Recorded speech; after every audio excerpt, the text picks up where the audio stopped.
हाँ जी, आइए बच्चों, देखिए आज का जो टॉपिक है हमारा है डिफरेंशिएबिलिटी। 5.1 के अंदर अभी हमने कॉन्टिन्यूटी कंप्लीट किया है, जो कि +1 के लिमिट से रिलेटेड था। लिमिट के बाद कॉन्टिन्यूटी, और कॉन्टिन्यूटी के बाद अब फंक्शन के अंदर जो टॉपिक पढ़ने जा रहे हैं हम, वो है डिफरेंशिएबिलिटी। ठीक है, डिफरेंशिएबिलिटी क्या होती है, कैलकुलस का बहुत इंपॉर्टेंट टॉपिक है। तो अगर मैं डेफिनेशन की बात करूं डिफरेंशिएबिलिटी की, तो डिफरेंशिएबिलिटी क्या है? Let fx be a real value function. fx मेरा क्या है? कोई रियल वैल्यू फंक्शन है। पहले इसका मतलब कि वो हमेशा क्या देगा आपको? रियल वैल्यू देगा। जो रेंज सेट होगा वो रियल नंबर का सबसेट होगा। सो fx be a real value function define on an open interval, जो कि एक ओपन इंटरवल पे डिफाइन है, ए बी, क्लोज नहीं है। And let C be any point between A and B, A और बी के बीच में कोई भी पॉइंट है इंटरवल में C. Then fx is said to be differentiable और डेरिवेबल, डिफरेंशिएबल या derivable at x is equals to c। कब बोला जाएगा? If limit x tends to c, fx minus F of c upon में x minus c exist finitely, exist करे limit और finitely हो, infinitely exist ना हो। +1 क्लास में जब लिमिट हमारी इनफाइनाइट पे जाती थी दोनों साइड, तो हम एग्जिट बोलते थे कि ये भी इनफाइनाइट पे जा रही है, लेफ्ट वाली भी इनफाइनाइट पे जा रही है। समझ रहे हो? यहाँ पे फाइनाइटली एग्जिट करनी चाहिए कि कोई फाइनाइट वैल्यू आए उसकी। इस चीज को बोला जाता है, इस लिमिट को अगर ये एग्जिट फाइनाइटली होती है तो हम बोलते हैं कि जो फंक्शन है वो सी पॉइंट पे डेरिवेबल है, डिफरेंशिएबल है। मतलब इसका अभी हम समझेंगे। पहले तो मैं इस लिमिट के बारे में बता देता हूं, फिर रियल में समझेंगे कि डिफरेंशिएबिलिटी होती क्या है। ठीक है, पहले इस लिमिट का देख लीजिए। आप सोचिएगा, this is x and this is y, O B the origin, a and b, ये कोई इंटरवल है, this is a, this is b। Clear है? इसके अंदर मेरा कोई ग्राफ है, फंक्शन है, ओपन इंटरवल a से b में, यहां पे कोई पॉइंट c है,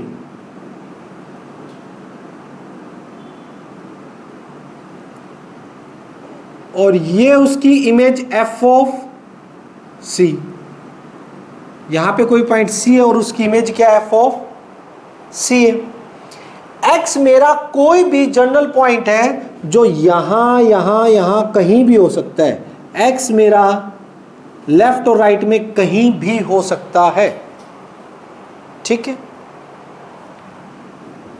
तो हमें क्या करना है कि मान लीजिए x कोई यहां पे है, कोई जनरल पॉइंट कहीं भी, और वो मैं मान लेता हूं यहां पे,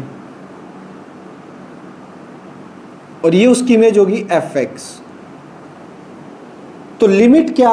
limit x tends to c, x c के तरफ आ रहा है, c के close, tends to c, x tends to c, fx minus f of c, fx minus f of c किसके इक्वल? और अपॉन में x माइनस c। ये limit जो है आपकी एग्जिस्ट करनी चाहिए, एग्जिस्ट हो फाइनाइटली, फाइनाइटली एग्जिस्ट करे, तब इसको क्या बोलेंगे? ये c पॉइंट पर मेरा क्या है? डेरिवेबल है, यानी this minus fx minus fc upon में x माइनस c। अभी जस्ट लिमिट के बारे में डिस्कशन कर रहे हैं। इस लिमिट का जो प्रोसेस हमारा वो डिस्कस कर रहे हैं, यानी क्या इक्वल होना चाहिए। अगर लिमिट एग्जिस्ट करती है तो मेरी लेफ्ट हैंड लिमिट और राइट हैंड लिमिट दोनों की दोनों कैसी आएंगी, इक्वल आएंगी, ठीक है, सी की। यानी लेफ्ट हैंड लिमिट की अगर मैं बात करता हूं तो limit x tends to C negative क्या रहेगा, F X minus F of C divide by X minus C, ठीक है। नेक्स्ट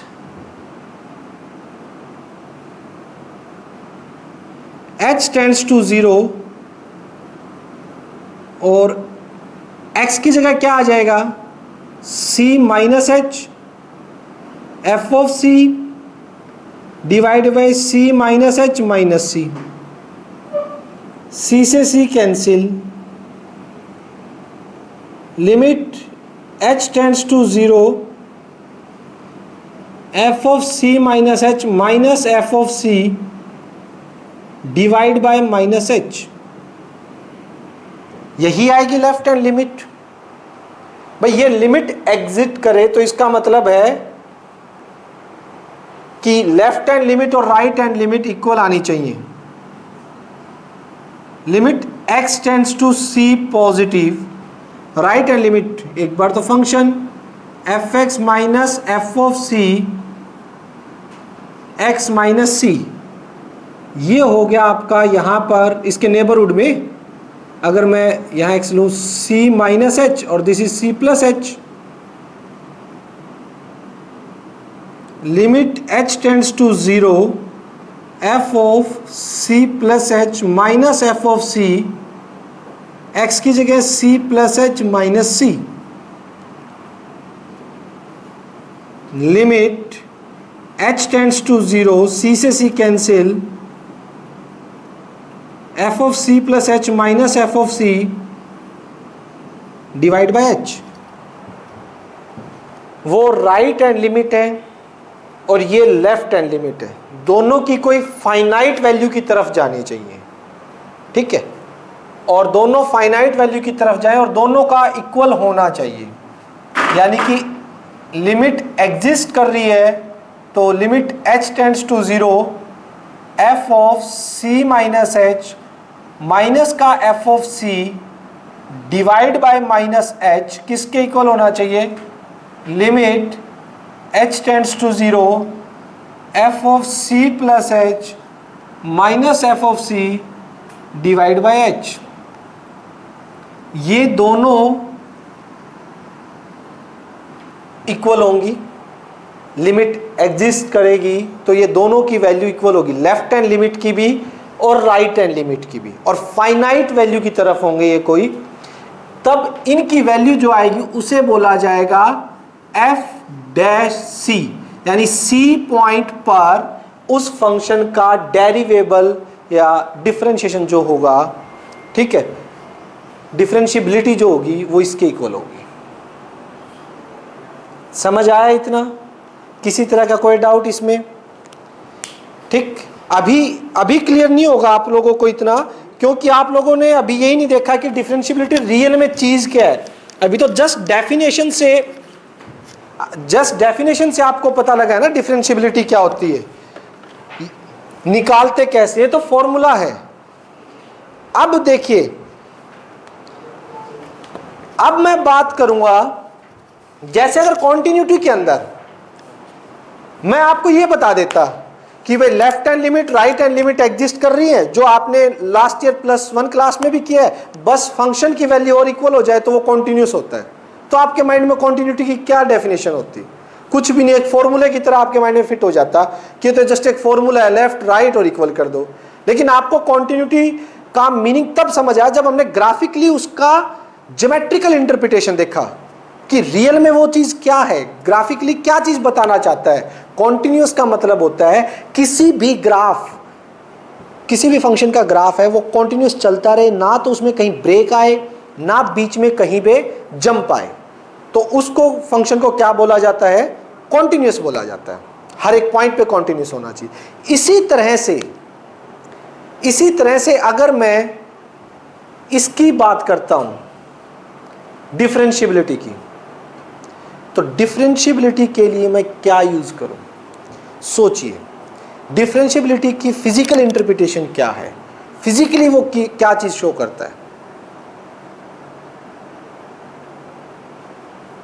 ग्राफ कैसा होना चाहिए, स्मूथ होना चाहिए। एक वर्ड में अगर मैं डिफरेंशियबिलिटी की डेफिनेशन बताऊं, डिफरेंशियबिलिटी का मीनिंग बताऊं, अभी इस मीनिंग में देखना हम बहुत डीप जाएंगे, आज टोटल बेसिक होगा और इस बेसिक के अंदर हम डिफरेंशियबिलिटी के बिल्कुल अंदर तक जाके देखेंगे कि रियल में ये क्या चीज है। लेकिन जो चीज बाहर निकल के आएगी ना लास्ट में, वो एक सिंगल चीज होगी। डिफरेंशियबिलिटी ये दिखाती है कि अगर आपका ग्राफ गिवन इंटरवल में, कॉन्टिन्यूस तो होना ही होना चाहिए, कॉन्टिन्यूस के साथ साथ स्मूथनेस भी है उसके अंदर, पीक नहीं है, एज नहीं आ रहे, कहीं पीक पॉइंट नहीं आ रहा, तो वो ग्राफ, वो फंक्शन आपका डिफरेंशिएबल होगा। फॉर एग्जाम्पल एक ये देखिए, अगर मैं ए से बी इंटरवल की बात करूं, एक ये ग्राफ देखिए, दोनों कॉन्टिन्यूअस है, दोनों कॉन्टिन्यूअस है। स्मूथ कौन सा इनमें, नीचे वाला ऊपर वाला, नीचे वाला। दिस ग्राफ रिप्रेजेंट डिफरेंशियबिलिटी, ये फंक्शन डिफरेंशिएबल भी है अपने हर एक पॉइंट पे। स्मूथनेस एक सिंपल सा वर्ड है जो आपको ये चीज प्रूव करेगा कि ग्राफ डिफरेंशिएबल है या नहीं है। और ये कॉन्टिन्यूअस दोनों ही है, बट ये कॉन्टिन्यूअस के साथ डिफरेंशिएबल नहीं है, पीक आ रहे हैं इसके अंदर, ये पीक, ये पीक, ये पीक, ये पीक, एक भी पीक आ गया तो उस पॉइंट पर वो डिफरेंशिएबल नहीं होगा। और इस इंटरवल में तो काफी पॉइंट्स पे पीक आ रहे हैं।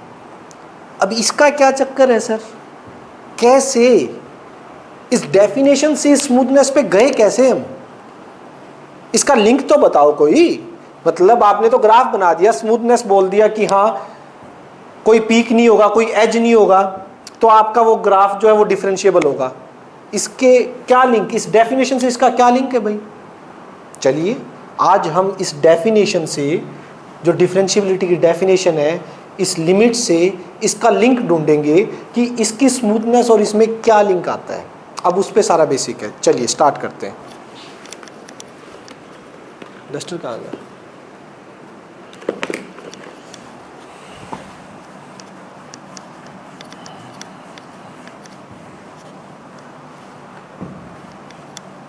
ये तो समझ आ गया ना, लेफ्ट हैंड और राइट हैंड लिमिट। ये रब कर रहा हूं कि ये दोनों इक्वल होंगी और इनको डेरिवेबल बोला जाएगा। अब ध्यान से देखना जो चीज हम बात कर रहे हैं कि डिफरेंशियबिलिटी का रियल में मीनिंग क्या होता है और कैसे ये निकली है।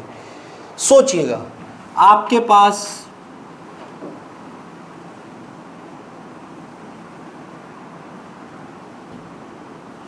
X dash, X, Y, Y dash, ठीक है। और यूं कोई ग्राफ है, जिससे थोड़ा सा समझाने में इजी हो, मैं यूं बना लेता हूं, ठीक है। क्लियर है। पेन और कलर की भी जरूरत पड़ेगी। रेड हो गया, blue blue blue blue blue blue. हाँ जी, एक सेकंड रुकिएगा, ठीक। अब बच्चों यहां देखो, अब हुआ क्या, इसको थोड़ा सा अंदर की साइड कर्व बने ना, ये कुछ इस टाइप से। यहां सोचिए, ये कोई आपका सी पॉइंट है,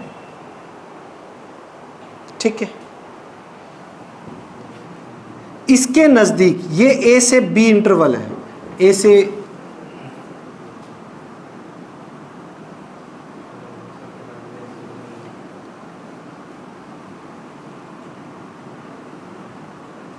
से बी इंटरवल में डिफाइन है फंक्शन आपका। और यहां पर जो इसकी वैल्यू है वो मैं लिख देता हूं, ये होगी आपकी एफ ऑफ सी। कोई दिक्कत नहीं, ठीक है। चलिए यहां पे एक पॉइंट और लेते हैं,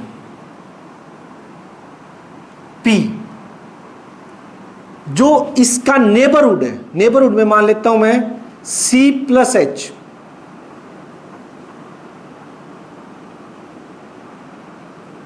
क्लोज है लेकिन हम दिखा थोड़ा डिस्टेंस पे देते हैं। इसकी image f of C plus H, इसकी जो इमेज है वो f of C plus H आ गई, ये रही। ठीक है, थोड़ा सा लेफ्ट में भी लिमिट, कोई इसका पॉइंट ले लीजिए, क्यों, जिसके हो गए C माइनस एच और f of C minus H. ये देखिए ये पॉइंट जो है ये हो गया C माइनस एच, ठीक है, और इसकी इमेज जो होगी वो क्या बन जाएगी, f of C minus H. कोई कंफ्यूजन यहाँ तक किसी भी तरह की होनी भी नहीं चाहिए। सिंपल से मैंने ए बी इंटरवल में कोई फंक्शन डिफाइन है, एक पॉइंट लिया सी, जिसके ऊपर मैं डिफरेंशियबिलिटी चेक करूंगा या उसका मीनिंग निकालूंगा कि क्या होता है डिफरेंशियबिलिटी, ये चीज क्लियर है। ठीक, अब देखिए मैंने क्या किया, इसे कर लेते हैं, यहां से इस कोड को ज्वाइन कर दिया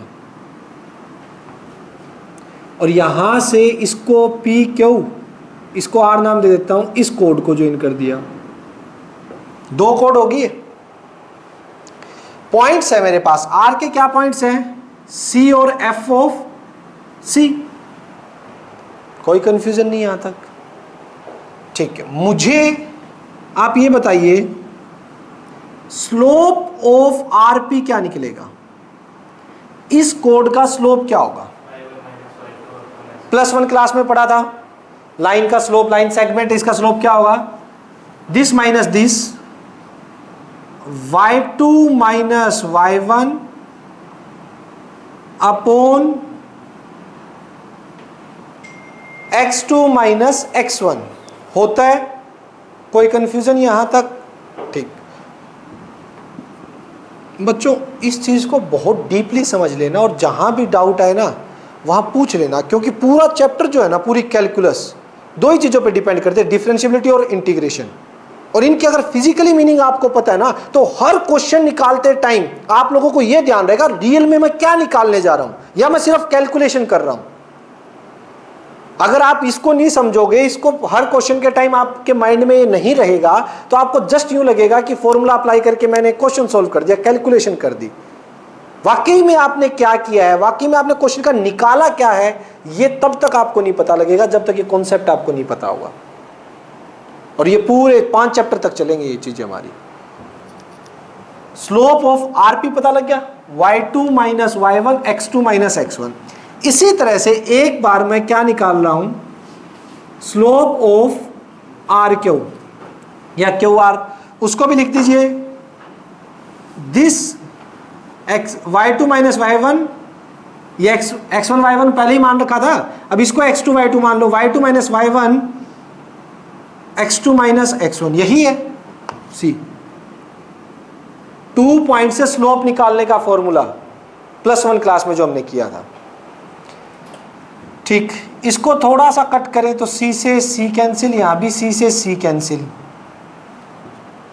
तो फाइनली जो मैं लिख सकता हूं वो क्या है, स्लोप ऑफ आरपी वो हो गया f of C plus H minus f of C divide by h, या मैं कहूं स्लोप ऑफ आर क्यू जो क्या आएगा, f of C minus H minus f of C divide by minus h। अब देखिएगा जरा, क्या मैं इसकी डेफिनेशन के नजदीक आया हूं, कुछ ग्राफिकली मेथड से मैंने जो रिप्रेजेंटेशन दी है आपको, उससे आप इसकी डेफिनेशन के काफी नजदीक आ चुके हैं।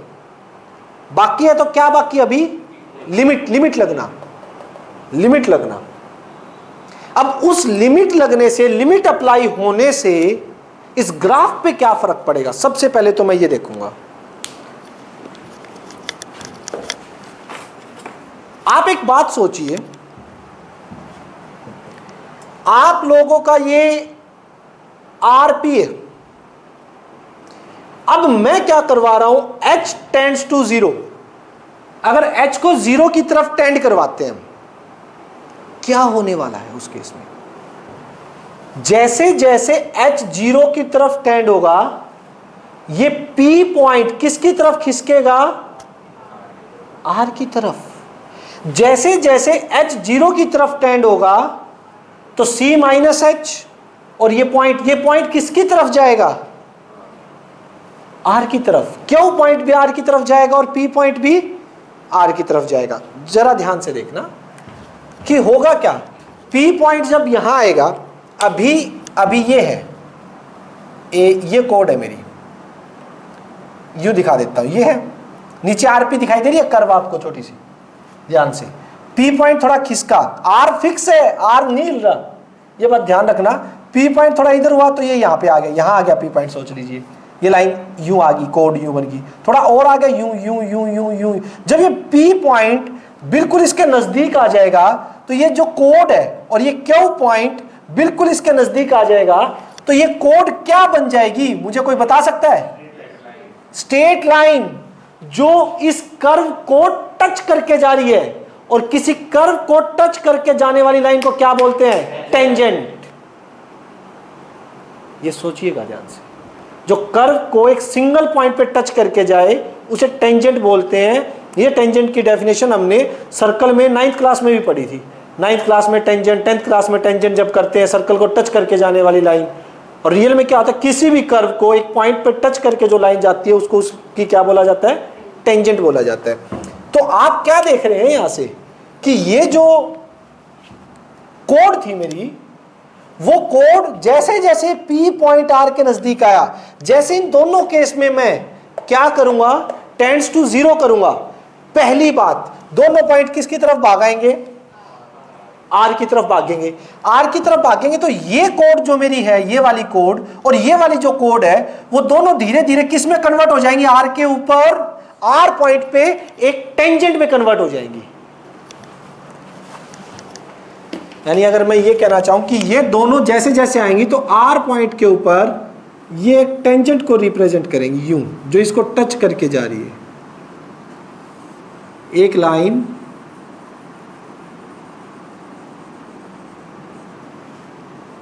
जो सिर्फ R पॉइंट पे इसको टच करके जाएगी।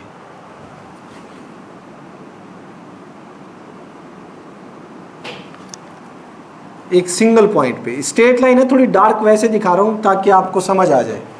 जैसे जैसे ये आएंगे, यानी लिमिट लगाते ही, स्लोप तो है ये मेरा, स्लोप तो है ही, बट अभी किसका? कोड का। और वो कोड धीरे धीरे लिमिट लगाते किस में कन्वर्ट हो जाएगी? टेंजेंट में। उस पर्टिकुलर पॉइंट पर दोनों साइड से टेंजेंट में आ जाएगी। यानी वो किस चीज का स्लोप हो जाएगा लिमिट लगाते ही? Slope of a tangent. जैसे ही लिमिट लगा देता हूं तो वो टेंजेंट, यहां टेंजेंट थीटा नहीं है, वो टेंजेंट थीटा अलग चीज है, वो भी स्लोप को रिप्रेजेंट करता है। ये टेंजेंट इस लाइन का नाम है, ठीक है।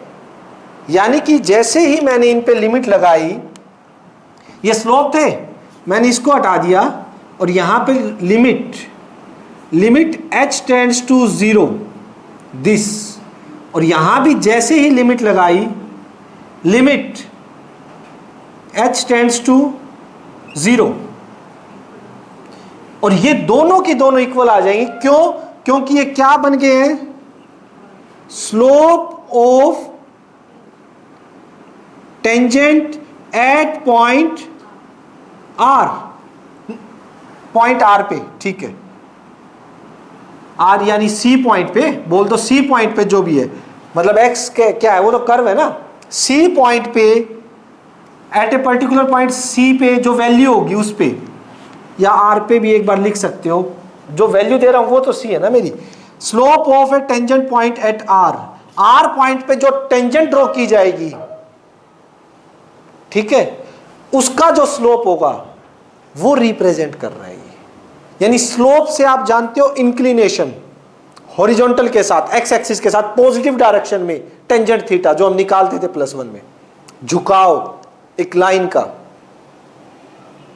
तो इस चीज में हम क्या देख पा रहे हैं कि जो ये डिफरेंशिएबिलिटी की डेफिनेशन हमने पढ़ी थी यहां पे, ये सारी, इसका ज्योमेट्रिकली मीनिंग क्या है, ज्योमेट्रिकली जो डिफरेंशिएशन या डिफरेंशियबिलिटी होता है वो क्या देता है हमें, कि किसी पॉइंट पर डिफरेंशिएशन करने का मतलब क्या होता है किसी फंक्शन का, यानी उस फंक्शन के उस पर्टिकुलर पॉइंट पे अगर चेक कर रहे हो तो आप उस पर्टिकुलर पॉइंट पर कोई भी टेंजेंट जो होगी उसका स्लोप निकालने जा रहे हो। यानी आप जब भी क्वेश्चन करोगे, जब भी आपने +1 में सारा डिफरेंशिएशन किया था, डेरिवेटिव करते थे u बाई वी निकाल के, u इंटू वी लगा के, ये सारी चीजें करते थे, तो इस चीज का मेन मीनिंग क्या था, वहां आप उनका क्या निकाल रहे हो, जिन भी फंक्शन का आप डेरिवेटिव कर रहे हो, डिफरेंशिएशन कर रहे हो, तो मतलब आप उस फंक्शन के ग्राफ पर जिस या तो पर्टिकुलर पॉइंट पर अगर जनरल कर रहे हो तो उस ग्राफ के एक जनरल पॉइंट पर आप टेंजेंट का स्लोप निकाल रहे हो। यानी मान लीजिए मैं आपको एक फॉर एग्जांपल ये बताता हूं, आपने साइन एक्स का ग्राफ देखा, कैसे होता है, यूं यूं होता है, ठीक। साइन एक्स का ग्राफ ये होता है, और +1 में साइन एक्स का डेरिवेटिव क्या पढ़ा था आपने, फर्स्ट प्रिंसिपल से भी निकाला था, साइन एक्स का माइनस का डेरिवेटिव साइन का कोस एक्स, साइन का क्या होता है, कोस एक्स। तो कोस एक्स क्या है, कोस एक्स इसके हर एक पर्टिकुलर पॉइंट पर टेंजेंट का स्लोप है। ये टेंजेंट है, इस पे हजारों करोड़ों टेंजेंट होंगी, और जो टेंजेंट का स्लोप है वो कौन देगा, कोस एक्स से। एक्स की वैल्यू रखते जाइए और हर एक पर्टिकुलर पॉइंट पर आपको क्या मिलता जाएगा, उस पे टेंजेंट का जो स्लोप मिलता जाएगा, उस पर्टिकुलर पॉइंट पे जो टेंजेंट ड्रॉ होगी उसका स्लोप मिलेगा आपको, ठीक है। आ रही है बात समझ में कि डिफरेंशिएशन रियल में क्या देता है, डिफरेंशिएशन आपको जिस फंक्शन का डेरिवेटिव कर रहे हो उस फंक्शन के हर एक पॉइंट पर, जनरल पॉइंट पर आपको टेंजेंट, उस पे जो टेंजेंट ड्रॉ होगी उसके स्लोप के बारे में बताता है सिर्फ, कि आप जो निकालोगे वो उसका स्लोप निकलेगा। और एक पर्टिकुलर पॉइंट पर चेक कर रहे हो तो उस पर्टिकुलर पॉइंट पे जो टेंजेंट होगी वो क्या स्लोप देगी, उसका क्या स्लोप होगा, ये चीज डिफरेंशिएशन हमें बताता है। अब इसका कनेक्शन करो स्मूथनेस से, जो हमने पढ़ी थी, ग्राफ का स्मूथ होना, और इससे क्या कनेक्शन है इसका, बताते हैं। मान लीजिए ग्राफ स्मूथ नहीं है, ठीक, ये है ग्राफ आपका, पीक बना रहा है यूं, और इस पॉइंट पर मुझे क्या चेक करनी है, डिफरेंशियबिलिटी। मान लीजिए सी पॉइंट है, इसके नेबर में डिफरेंशियबिलिटी चेक कर रहा हूं। आओ, जब मैं राइट साइड से इसके नजदीक जा रहा हूं, राइट साइड से इसके नजदीक भागूंगा, जनरल पॉइंट मान लीजिए ये है C प्लस एच पे और C माइनस एच पे, यहां भागूंगा तो ये इसके नजदीक जाएगा और यहां पे टेंजेंट बनेगी जो वो यूं बनेगी, और यहां इस पॉइंट पे जो टेंजेंट बनेगी वो यूं बनेगी। इन दोनों का स्लोप इक्वल है क्या, इसका स्लोप और इसका स्लोप इक्वल है क्या। +1 में पढ़ते थे एक लाइन तो यूं है और एक लाइन यूं है, ये तो ये थीटा काउंट होगा, इसका ये थीटा काउंट होगा, टेंजेंट थीटा इक्वल है नहीं है, मैं सिर्फ ये बात पूछ रहा हूं, इक्वल है क्या। तो क्या लेफ्ट हैंड लिमिट और right hand limit equal exist करगी, तो क्या ये डिफरेंशिएबल हो गया, अगर पीक आ गया तो सोचो इस बात के बारे में, नहीं हुआ। जहां भी पीक बन गया आपके ग्राफ में वहां ये पॉइंट पे डिफरेंशिएबल नहीं होगा, क्योंकि उस पर्टिकुलर पॉइंट पे आप दो टेंजेंट हो जाएंगी, लेफ्ट और राइट में, और एक पॉइंट पर तो एक टेंजेंट होती है, आपको पता ही है, ठीक है। एक पर्टिकुलर पॉइंट पर अगर डायरेक्शन भी देखें हम तो लिमिट तो एग्जिस्ट करनी चाहिए ना, और यहां पर इस पर्टिकुलर पॉइंट पे अगर लेफ्ट से देखेंगे और राइट से देखेंगे तो दोनों से तो टेंजेंट अलग अलग आएंगी, समझ रहे हो। और इस डेफिनेशन के अकॉर्डिंग देखा जाए तो यहां पे मेरी सेम पॉइंट पे सेम टेंजेंट बन रही है, डिफरेंशिएबिलिटी की जो डेफिनेशन है उसके अकॉर्डिंग, और उसका ज्योमेट्रिकल इंटरप्रिटेशन देखा गया तो ज्योमेट्रिकल इंटरप्रिटेशन में क्या है, वो तो एक सिंगल, लेफ्ट से और राइट से जब नजदीक आओगे तो वो एक सिंगल टेंजेंट पे जाते हैं, दोनों सेम टेंजेंट बनाएंगे।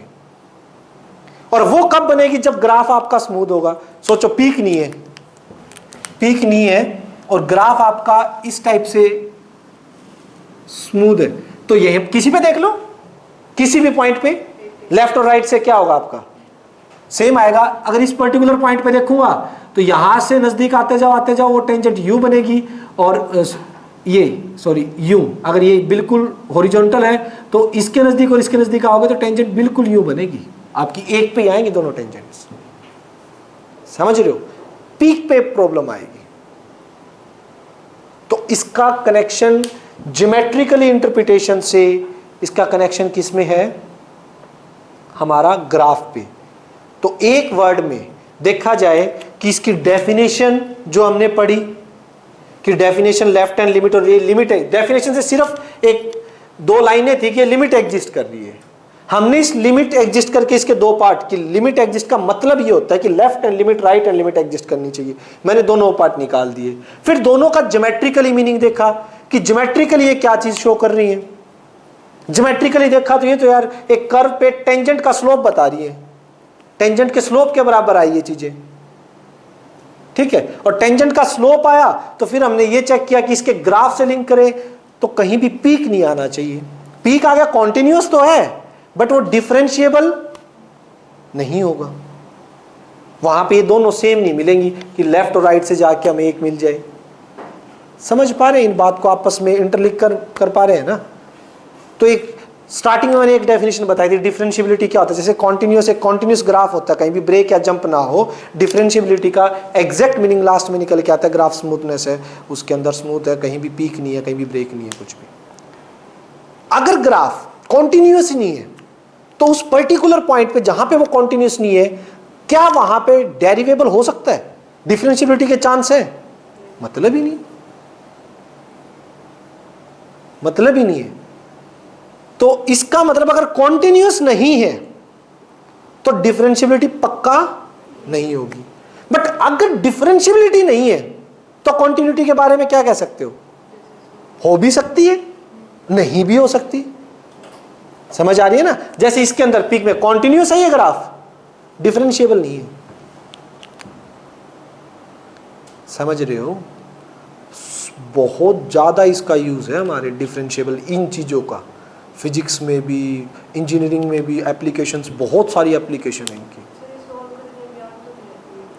याद बस ये रखनी है आपको, सोल्व करते टाइम सिर्फ माइंड में यही कॉन्सेप्ट पता होना चाहिए, वाकई में जो आंसर मेरा, मैंने फॉर्मूला लगा दिया, लिमिट लगा दी, निकल के आया तो क्या आया। क्वेश्चन में जो ये ग्राफ है, इसकी वैल्यू पुट करके मैं इसका ग्राफ बनाऊं तो उस ग्राफ के किसी भी पॉइंट पे टेंजेंट निकालने का फॉर्मूला आ गया मेरे पास। इसमें वो पर्टिकुलर पॉइंट पुट करूंगी और उस पॉइंट पे जो टेंजेंट होगी उसका स्लोप आ जाएगा। और टेंजेंट का स्लोप कितना इंपॉर्टेंट है, ठीक है, इसकी जनरल क्या एप्लीकेशन है, वो सारा 6 चैप्टर है आपका। पूरे 6 चैप्टर में 5-6 एक्सरसाइज के अंदर एप्लीकेशन ऑफ डेरिवेटिव है, जिसमें हम ये देखेंगे कि यार ये वाकई में सिस्टम है, इसका यूज का किस टाइप के क्वेश्चंस में होता है, किस टाइप की प्रॉब्लम को सॉल्व किया जा सकता है। ठीक है, काफी अच्छे अच्छे क्वेश्चन, 6 मार्क्स के बनने के चांस भी होते हैं उस क्वेश्चन के। समझ आ रही है बात?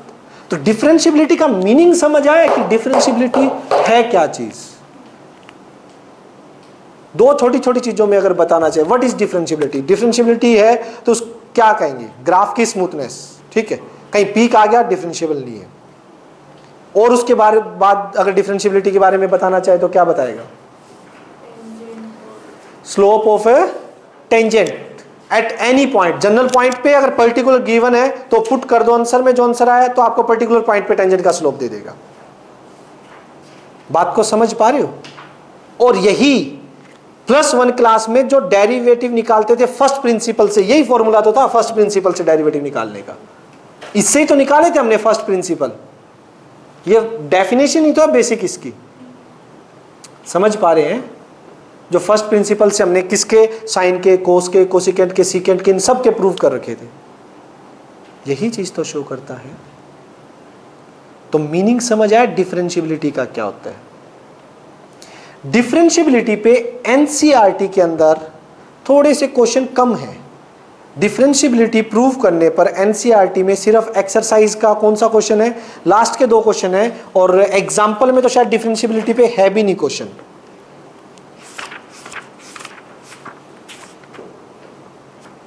एग्जाम्पल में डिफरेंशिएबिलिटी पे कोई भी क्वेश्चन नहीं है, सारे डेरिवेटिव निकालो।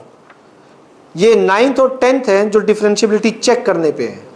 तो मैं पहले ना एक क्वेश्चन, एक दो क्वेश्चन करवाता हूं जिससे आपको थोड़ा सा कॉन्सेप्ट क्लियर होगा डिफरेंशियबिलिटी का। ठीक है, वो क्वेश्चन मैं आर.डी. शर्मा से उठा रहा हूं, 2 क्वेश्चन करवाऊंगा सिर्फ। ठीक है, जिससे आपको थोड़ा सा ये कॉन्सेप्ट क्लियर हो जाएगा कि डिफरेंशिएबल फंक्शन क्या है। ये नोट करना है तो कर लीजिए। ठीक है, मेन चीजें तो होगी। अब सुनो, डेरिवेटिव और डिफरेंशिएबिलिटी में फर्क क्या है।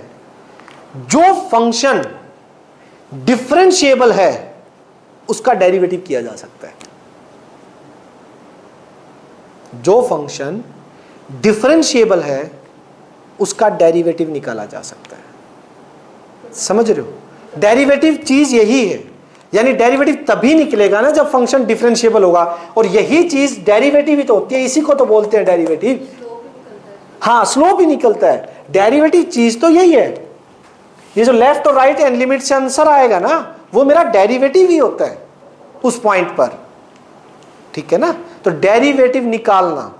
अब यहां तो जो हम यूज करने वाले हैं वो डायरेक्ट रिजल्ट यूज करने वाले हैं, जो कि फर्स्ट प्रिंसिपल से प्रूव होके आए हैं, ये फॉर्मूले लगा के उसमें डायरेक्ट इक्वेट करना है। अब हमें लेफ्ट एंड राइट एंड नहीं निकालनी।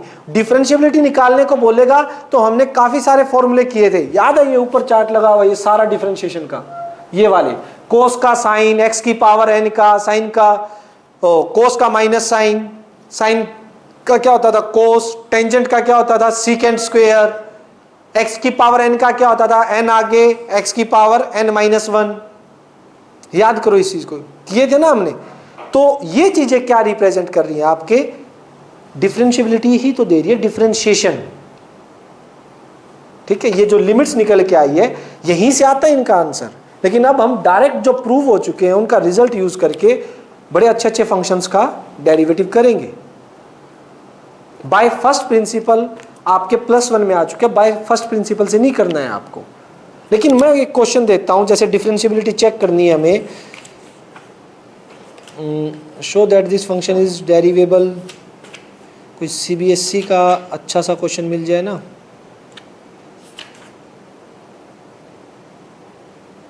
NCERT का ये तो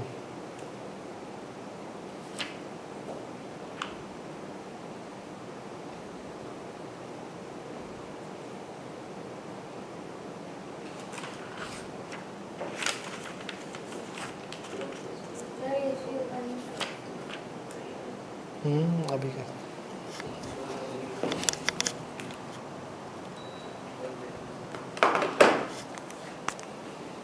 चलो ये NCERT वाले देखो, क्योंकि इसमें मुझे कोई क्वेश्चन ऐसा,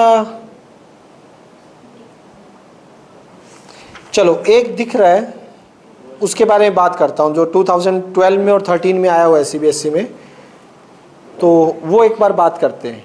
मैं यहाँ पर एक दो क्वेश्चन करवाता हूँ, अभी NCERT से स्टार्ट नहीं करेंगे, एक दो क्वेश्चन देखिएगा।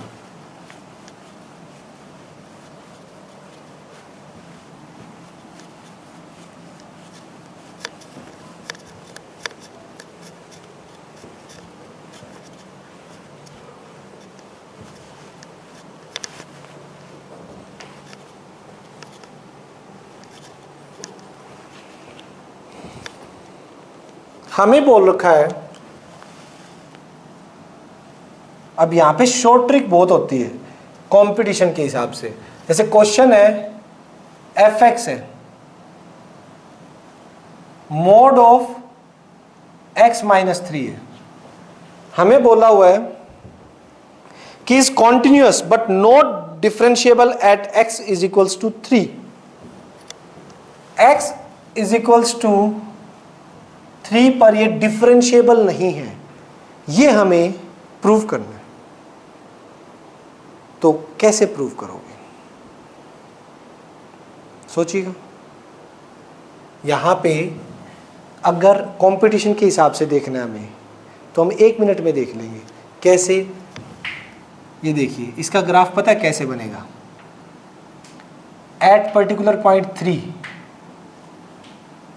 जब x आपका 3 होगा, यहां पे रखिएगा 1 2 3, x जब 3 है ना आपका, उस टाइम पर फंक्शन की वैल्यू क्या आ रही है, 0, फंक्शन की वैल्यू 0, उसके बाद 4 है तो 1, 5 है तो 2, तो ये यूं जाएगा, यूं ग्राफ, ठीक है। उसके बाद अगर 3 से नीचे 2 है, -1 लेकिन 1, मोड की वजह से 1, माइनस फिर 1 रखोगे, -2 आएगा, मोड की वजह से 2, वी शेप आ गया, 3 से स्टार्ट होगा, वी शेप आ गया तो क्या मिल गया, पीक मिल गया, नॉट डिफरेंशिएबल, बस वहीं टिक किया ऑप्शन और चलो। ये तरीके होते हैं, ठीक है, जो आप कंपटीशन में अप्लाई कर सकते हो। सिलेबस में अगर ऐसे लिख दिया पीक बन रहा है 0 तो कुछ नहीं मिलेगा, ठीक है। बोर्ड्स एग्जाम में ये डिफरेंस होता है वहाँ पे, कि वहाँ आधे क्वेश्चन तो ग्राफ से सॉल्व हो जाते हैं अगर आपको बेसिक पता है तो, और किसी को बेसिक नहीं पता है वो तो फॉर्मूला लगाएगा ही लगाएगा, समझ रहे हो ना।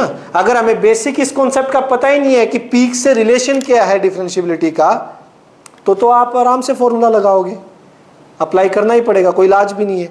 चलिए मैं फॉर्मूला लगा के करवाता हूं। लेफ्ट हैंड डेरिवेटिव बोलते हैं भाई इस वाले को, लेफ्ट हैंड डेरिवेटिव। लेफ्ट, इसको ब्रेक कर ले थोड़ा सा, अच्छा लगेगा। अगर x आपका 3 से कम है, x 3 से कम है तो आंसर क्या मिलेगा, -x + 3, और x आपका अगर 3 से ग्रेटर है, इक्वल भी कर दो, 3 पे 0 दे रहा है, ठीक है, तो वो क्या देगा, x - 3, क्योंकि 3 रखोगे तो 0 आएगा, वो ओरिजिनल में भी 0 आ रहा है, समझ रहे हो ना, ठीक है। तो इक्वल टू किसी पे भी कर सकते हो, वो कोई दिक्कत नहीं है, हमने यहाँ पे इक्वल ले लिया इसको।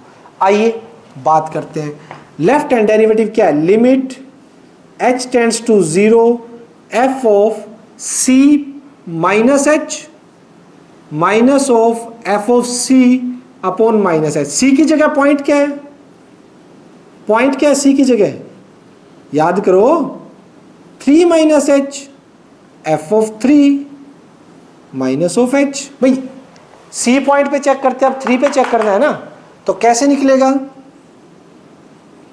लिमिट h टेंड्स टू 0, 3 से थोड़ा कम कौन सा फंक्शन उठाओ, तो माइनस x की जगह तो 3 - h + 3 माइनस f ऑफ 3, कौन सा फंक्शन, यानी 3 - 3, उसे तो 0 ही आना है, माइनस का h। क्लियर है यहां तक,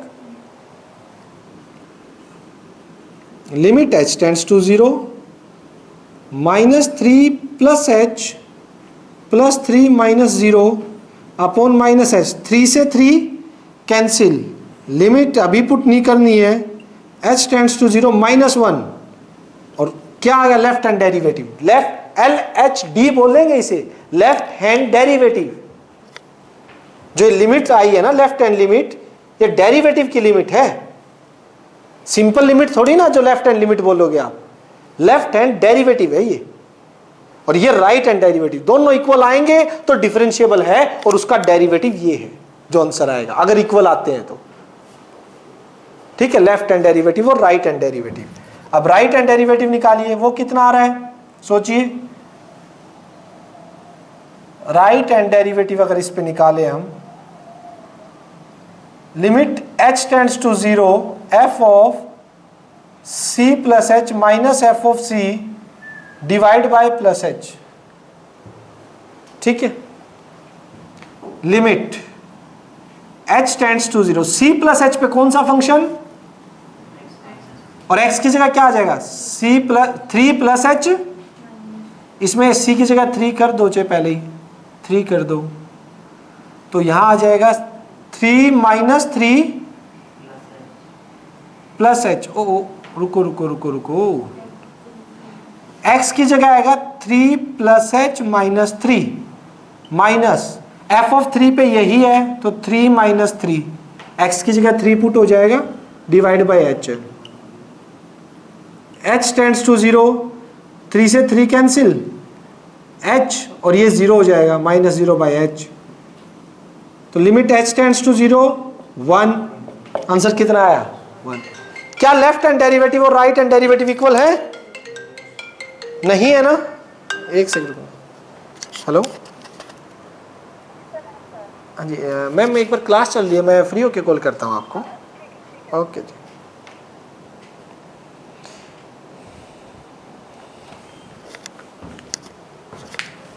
-1 और 1, ठीक है, क्लियर है। लेफ्ट हैंड डेरिवेटिव और राइट हैंड डेरिवेटिव दोनों आपस में इक्वल नहीं है, तो इट मीन्स ये इस पॉइंट पर डिफरेंशिएबल नहीं है। इस पॉइंट पर डिफरेंशिएबिलिटी की जो डेफिनेशन है वो सेटिस्फाई नहीं हो रही है। इस पॉइंट पर डेरिवेटिव नहीं निकाला जा सकता इसका। समझ पा रहे हैं बात को? प्रैक्टिकली क्या है, इस पॉइंट पर आप टेंजेंट का स्लोप नहीं बता सकते, दो निकलेंगे, कैसे बताओगे? किसी एक लाइन का स्लोप तो एक होता है ना एक पर्टिकुलर पॉइंट पर टेंजेंट का। क्लियर है? कोई डाउट यहां तक? तो डिफरेंशिएबल नहीं है, कॉन्टिन्यूस है। देख लेते आप, लेफ्ट हैंड लिमिट और राइट हैंड लिमिट निकाल के देख लो, दोनों पे क्या मिलेगा? कॉन्टिन्यूस मिलेगा। वैसे ही देख लो, पॉलिनोमियल इधर उधर एवरीवेयर कॉन्टिन्यूस हो, ये तो वैसे भी एवरीवेयर कॉन्टिन्यूस है, ग्राफ से ही पता लग रहा है हमें। बोलो किसी तरह का डाउट हो तो इस टाइप के क्वेश्चंस, इस टाइप के क्वेश्चंस आएंगे आप लोगों के, ठीक है। एक आधा क्वेश्चन इस टाइप का आपको मिलेगा। ये क्वेश्चन 2 बार सीबीएसई में असाइनमेंट में है ये क्वेश्चन। एक और 2016 का क्वेश्चन है जो कि डिफरेंशिएबिलिटी पे है। ये सभी को आपके लिए, देखते हैं आप निकाल पाते हो नहीं निकाल पाते, उसके बाद एनसीईआरटी से स्टार्ट करेंगे। एक और कीजिएगा, 2016 में सीबीएसई बोर्ड में आया हुआ क्वेश्चन है ये।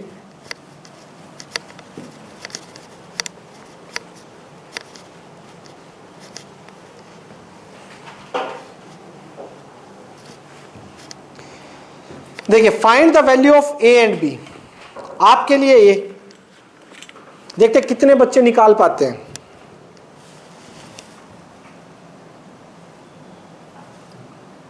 Find value of A and B अगर एफ एक्स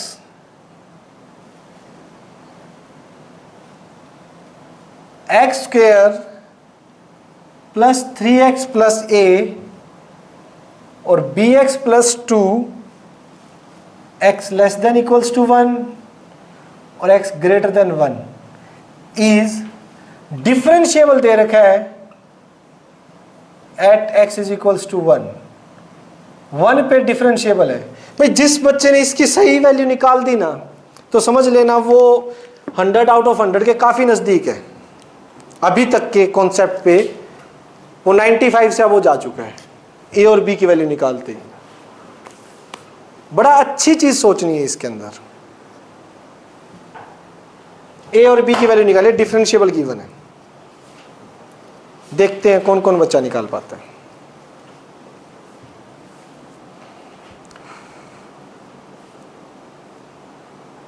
स्टार्ट डिफरेंशिएबिलिटी से ही करना है, बाकी देखो कैसे निकालोगे। बोर्ड पे कोई नहीं देखेगा गलती से भी, मैं थोड़ा स्टार्ट कर रहा हूं बोर्ड पे।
खुद करना है, देखना नहीं एक दूसरे का।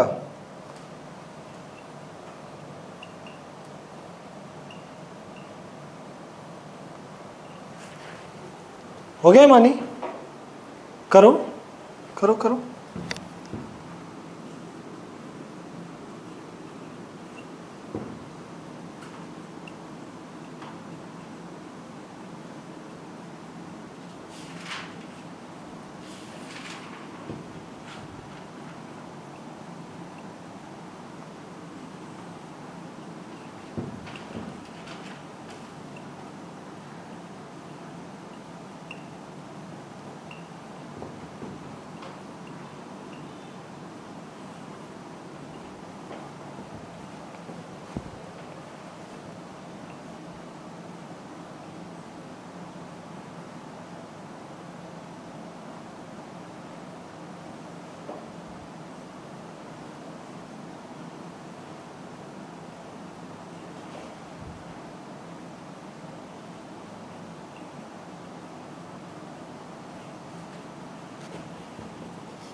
नहीं कार्तिक, डिस्कस नहीं।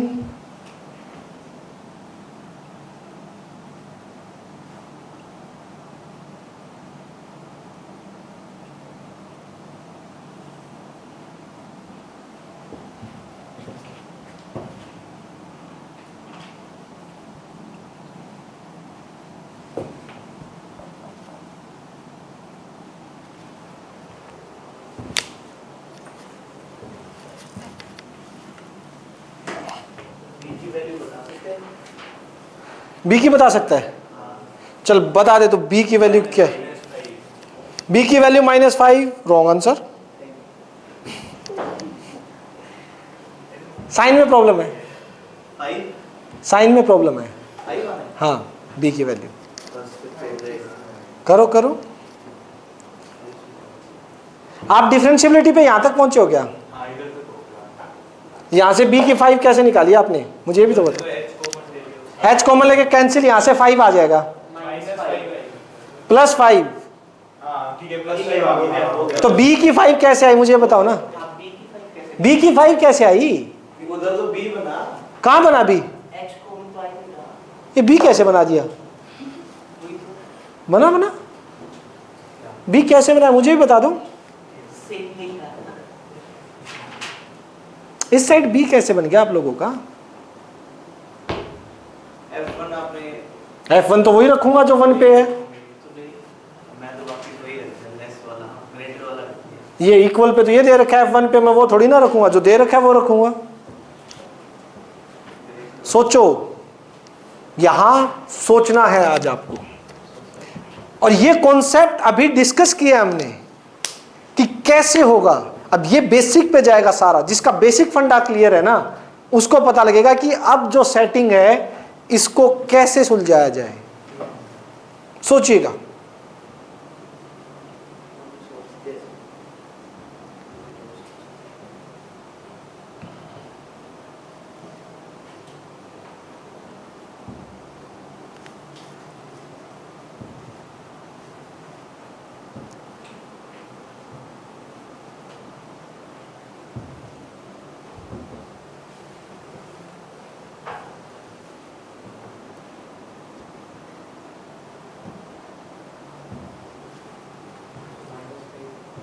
एक बात सुनिए, मैं आपको एक छोटा सा एग्जांपल देता हूं। वैसे ही आपने घर वालों से थोड़ी सी जिद लगा ली कि मम्मी मुझे गाड़ी चाहिए, सॉरी मेरे को गाड़ी चलाना सीखना है। आपने मम्मी से बोला कि मुझे गाड़ी चलाना सीखना है। सोचिएगा इस बात के बारे में। आपकी मम्मी ने आपको यह कहा, आपने सिर्फ सीखने की बात कही थी कि मुझे गाड़ी चलाना सीखना है। आपके पेरेंट्स बोले ठीक है नेक्स्ट ईयर तेरे को गाड़ी ला देंगे। उन्होंने सिखाने के बारे में बोला आपको, लेकिन इससे क्या पता लग गया, अगर नेक्स्ट ईयर आपको गाड़ी दे रहे हैं तो ऑटोमेटिक वो आपको क्या करेंगे, गाड़ी सिखा भी देंगे। यानी एक चीज के अंदर दूसरी चीज क्या है, छुपी हुई है ना। उन्होंने आपको गाड़ी देने के बारे में बोल दिया, इट मीन्स वो गाड़ी आपको सिखाएंगे 100% है, वरना देंगे कैसे। तो उन्होंने एक बात बोली लेकिन उसके अंदर दूसरी चीज क्या थी, छुपी हुई थी। इसके अंदर एक चीज छुपी हुई है। उन्होंने क्या बोला, फंक्शन डिफरेंशिएबल है। सोचो क्या छुपा हो उसके अंदर,